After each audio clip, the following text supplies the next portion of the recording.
Hi, welcome to my channel. One of the biggest tech scams in South Africa has just happened, and not many people seem to be aware of it. We've all seen and read reports of Ponzi scheme scandals getting exposed. The detail always talk about a significant number of people who have lost their savings in these schemes. But even after investigations, arrests and sentences, new scammers would pop up and keep doing the same thing over and over again. But what exactly is a Ponzi scheme, and what are the signs to look out for? And how do you protect yourself from these scammers? All of these questions and more will be answered in this video.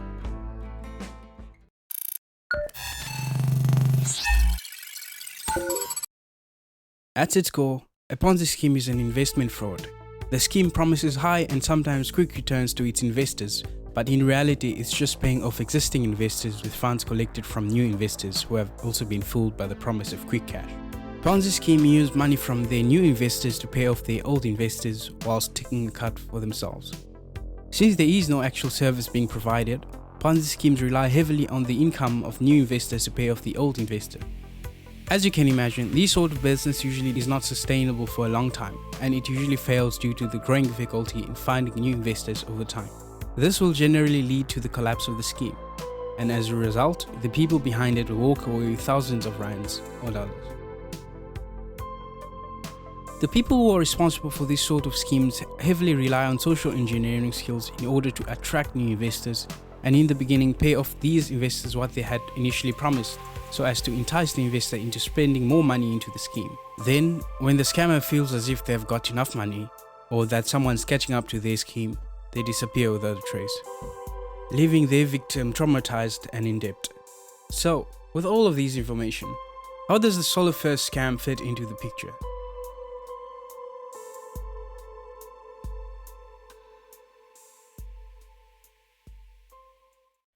To understand the first solar scam, we have to first understand how these scammers operate and how they pick their target business. There are many tactics that the scammers use to fool their victims, but we will only be focusing on the first solar scam and how it started out. The concept is really simple. To create this scam, you first have to find a legitimate business that already exists and is registered. Then, you approach the unsuspecting victim claiming to be the legitimate business. They present to them the idea of how they could get quickly rich by investing in their business model. As you can imagine, many people will be skeptical of this and they would likely turn down the offer, but if the scammers play their cards correctly, they will be able to convince a small group of people. And when they do this, this is when the phase 2 of the plan begins. Phase 2 of the plan requires the scammer to pay back the money that he had originally promised to the victim. This will in turn slowly build a level of trust between the scammer and the victim. And as time goes by, the victim will at some point fully trust the scheme and start to make the mistake of avoiding any red flags that the scam will start to manifest. Furthermore, due to the level of trust that the victim will have developed for the scam, the victim may start to recommend these scams to other family members and friends. This is exactly what the scammer wants, because by family members recommending other family members or friends into the scheme, they are effectively reaching more victims without trying. And in turn, the scammer will make more money as more people come into the scheme. And in doing this, it will result in the scheme becoming a network. Now, as for the first solar scam, we'll go to how they started, the many red flags that were present that people missed, and how the scammers were able to make out with thousands of rands in the end. A bit of a backstory. First Solar is actually a registered company that currently operates in a lot of different countries, but the main headquarters is located in the United States. As we can see here, Solar First Inc. is an American manufacturing of solar panels and a provider of utility-scale PV power plants and supporting services that include finances, constructions, maintenance, and end-of-life panel recycling. So by these, we already understand that they are a company that provides solar-powered products. On this wiki page, they also include their website and their phone number in case you need to contact them. This fact is going to be important later on in this video. As we browse into their website, you can clearly see that there's a .com link and this key. This is important because it verifies that a company is registered on the web and it's secure to use for any credit card transaction and anything. This link here is going to be important later on as well, so keep track of that. Now that we have that out of the way, we're going to look at how the scammers were able to duplicate this site and create a clone site to which they redirected the victim towards, which also had their phone number and WhatsApp contact. However, when I was doing this investigation, I found a problem. The scam site that these scammers used to do all these scams was down, which is very typical for people who want to disappear off the internet that have been doing scams. But There's a saying that goes that anything you put on the internet will remain forever, and that's true. And with that in mind, I was able to find the website that they took down. Usually it's in the archives, which is stored in the internet. By going to this small little website called Wayback Machine, I was able to retrieve the deleted website and some of the data that it contained. Okay, so here's the website. As you can see, there's quite a lot of things that are very similar to the original website, as a side-by-side comparison will show you. But the one thing that sticks out here is the domain.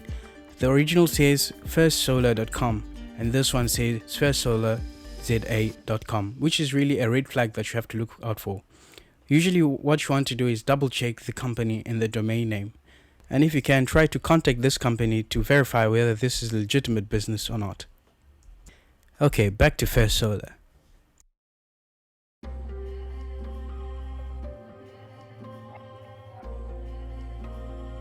In addition to the fake First Solar website that the scammers created, they also created a mobile app that the victims used in order to monitor their transactions and investments. The way that this app worked was known as a PV system. Basically how this worked, the victims will top up their accounts to rent what were known as generators. These generators were virtual items which sold electricity and gave back the commission to the person who's renting it. The return in your investments depended on how many generators you had and how much you invested initially.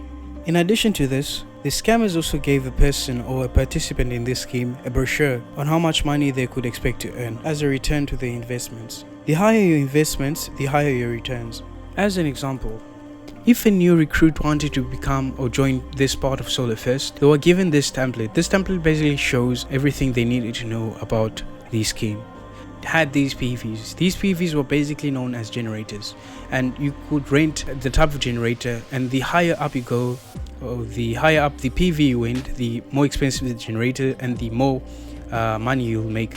So for example, if they wanted to rent this generator PV2, they will have to deposit a total sum of 280 rands, and that PV is going to cost 40 rands. Now they're renting it for 40 rands and their deposit is going to be 240 rand.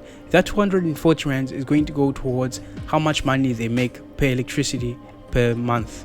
So here they will make 12 kilowatts in one day. They will make 12 rands, and in 1 month they are going to make 360 rands, and in 1 year they're going to make 430 rands. The higher you go up the PV, the more money you make per month, as you can see. The aim of this PV system was basically to entrap the investor as long as possible, to give the scammer enough time to accumulate as many people as possible to deposit the money in the bank account or the scammer's bank account in order for them to get the money and run away.